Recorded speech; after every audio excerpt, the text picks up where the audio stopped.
Hi guys, I'm making enchiladas today, so if you're interested in seeing how I do my version, keep on watching. Please subscribe and click on the bell. Please don't forget to subscribe and give this video a like as it will help my video distribute throughout YouTube. Thank you.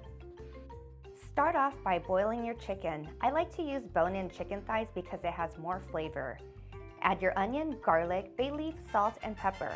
Once the water boils, cover and simmer until chicken is cooked through and set aside.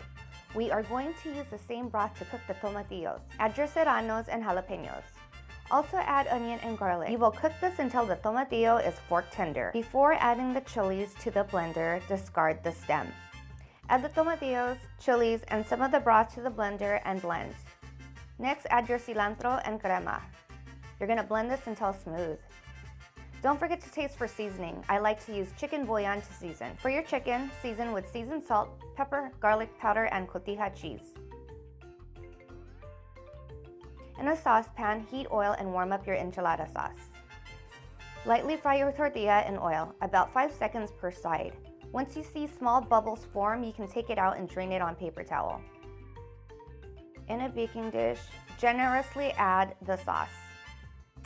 Soak your tortilla in sauce and fill it with chicken and queso fresco. Roll up tortillas and place it seam side down. Once you're done rolling up your tortilla, pour the remainder of the sauce on top of your enchiladas and top with Oaxaca cheese. Bake your enchiladas until the cheese has melted and is golden brown. Yum, doesn't that look delicious? Thank you guys for watching. Please don't forget to subscribe and click on the bell icon so you are notified each time I post a new video.